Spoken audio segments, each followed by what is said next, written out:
Bonjour à toutes et à tous, c'est Philippe Guillouard de Trek Éco Survie Aventure. Nous sommes le 1er avril aujourd'hui et en me baladant proche de la rivière, je me suis décidé à vous parler d'un arbre, un arbre qui a une grande noblesse, qui est vraiment très joli à voir, un arbre que tout le monde connaît, c'est le saule. Tout le monde connaît le saule et en particulier surtout celui qu'on appelle le saule pleureur, qui est ni plus ni moins que le saule de Babylone.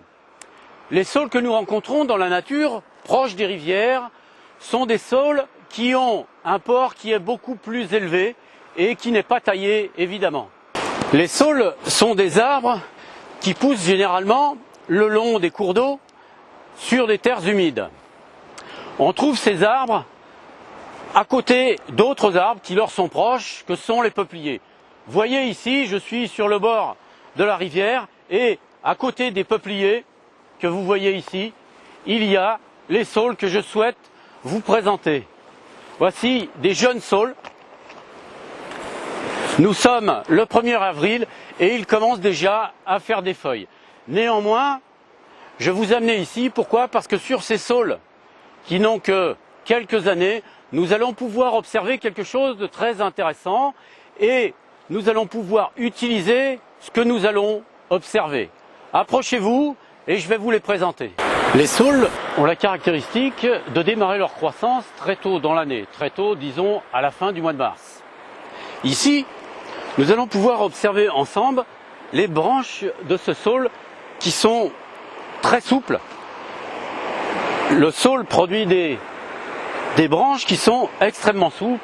Certaines personnes s'en servent pour faire des paniers. Mais je ne vais pas développer cette partie de l'utilisation du saule.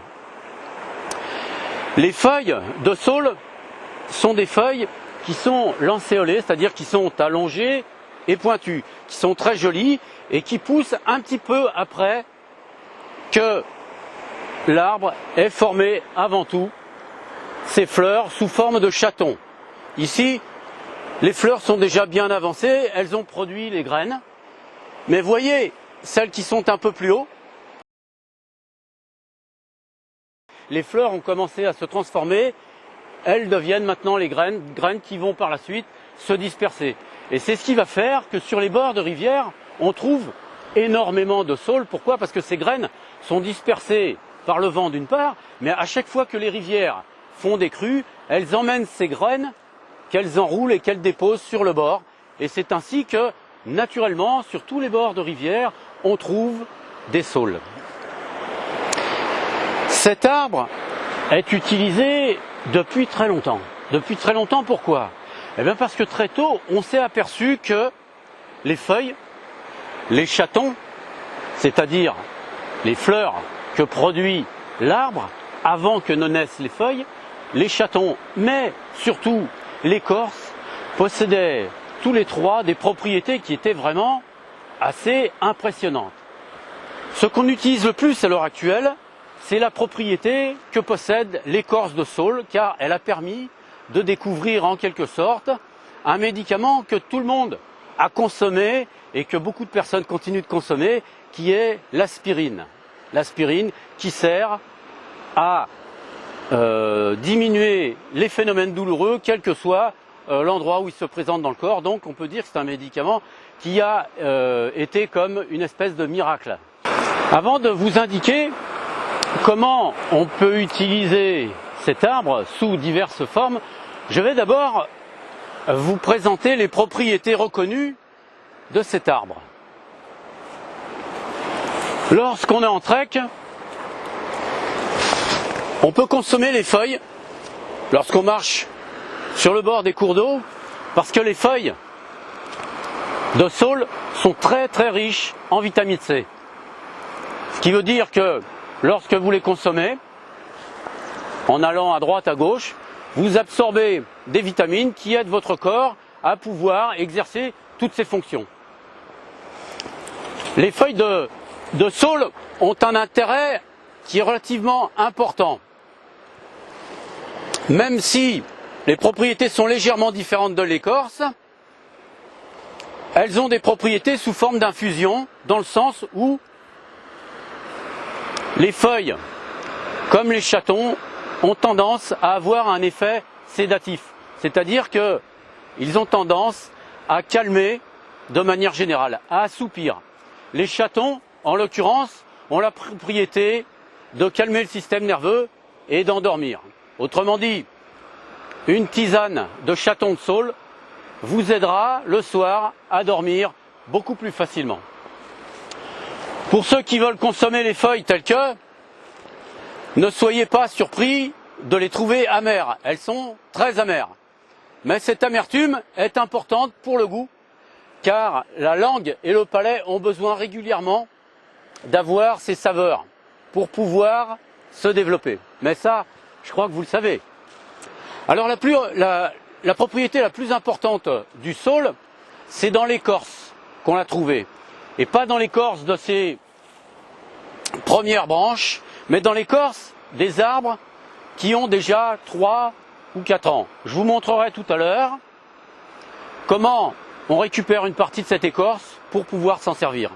Sachez que cette écorce a été qualifiée de quinquina français, c'est-à-dire que même si l'écorce de saule n'a pas la puissance du quinquina vis-à-vis de la fièvre, vis-à-vis des états difficiles, il a la même force lorsqu'on multiplie la quantité d'écorce de saule par 4. Nous sommes au mois de mars, l'hiver va bientôt se terminer. Les arbres dorment encore et les averses ont rempli les cours d'eau. Un arbre se réveille. Un petit peu avant les peupliers, réchauffé par le soleil, c'est le saule. Cet arbre, commun dans toute l'Europe, peut mesurer jusqu'à 20 mètres de hauteur. Ces bourgeons commencent à paraître, réchauffés par le soleil. Ce sont les chatons qui apparaissent en premier. Il y a des chatons mâles et des chatons femelles. Ce sont eux qui portent les fleurs de l'arbre. Les feuilles se mettent à pousser tout de suite après. Elles envahissent le bout des branches. Pluie de feuilles et de fleurs ici, du saule pleureur. C'est sûrement le saule le plus connu de tous. Il égaye nos jardins et nous procure de l'ombre grâce à ses branches souples qui ondulent au vent comme une chevelure.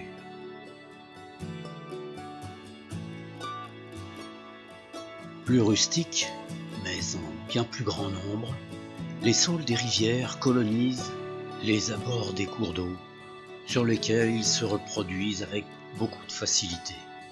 Bien accrochés au sol par des racines très dures, le saule possède un tronc gris argenté, ridé et craquelé. Et c'est du haut de toute sa grandeur qu'il enverra, aidé par le vent, les graines qui lui permettront de se reproduire. Ce que nous allons faire, nous allons ramasser des chatons et ramasser les feuilles. Les chatons, vous voyez, ils sont là-haut. Donc je vais prendre une branche et je vais les ramasser. Et les feuilles, c'est pareil. Les feuilles, c'est moins pressé parce que les feuilles qui sont les plus actives sont les feuilles lorsque l'arbre a complètement émis sa croissance, c'est-à-dire lorsque les feuilles sont bien vertes. Là, je vais ramasser déjà les chatons.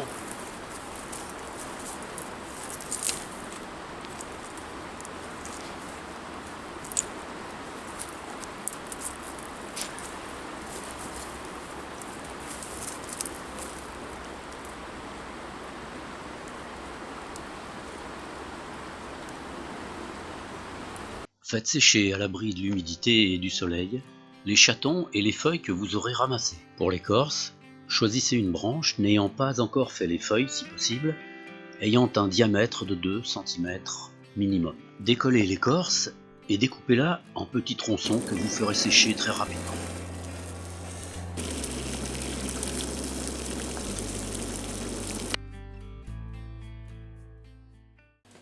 J'ai fait les tisanes de chatons ici et de feuilles.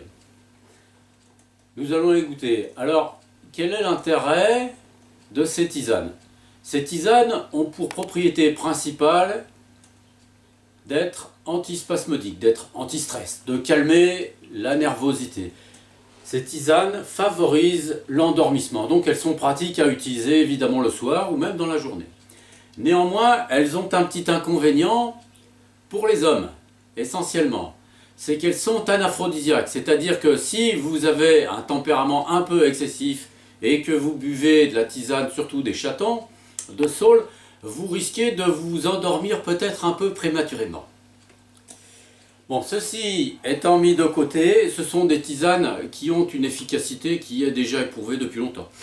Préférez la tisane de chaton pour une raison qui est simple, c'est que les feuilles sont très amères. Néanmoins, les feuilles, vous pouvez les ramasser toute l'année, donc c'est plus facile à utiliser. Les châteaux, il vous faut le faire au moment où ceux-ci paraissent, c'est-à-dire fin mars, début avril, en fonction des régions où vous habitez. Vous en faites un stock, vous les séchez bien à l'ombre et surtout à l'abri de l'humidité et du soleil. Sinon, eh bien, vous pouvez en acheter éventuellement dans une herboristerie. Voilà. Alors, ces tisanes, une grosse tasse comme celle-ci suffit pour favoriser le sommeil le soir. Il n'empêche que vous pouvez en prendre deux, une après le repas et une au moment de vous coucher. La tisane de chaton est beaucoup moins amère, je dirais presque pas amère par rapport à celle des feuilles. Celle des feuilles me fait penser au marube blanc, très très amer.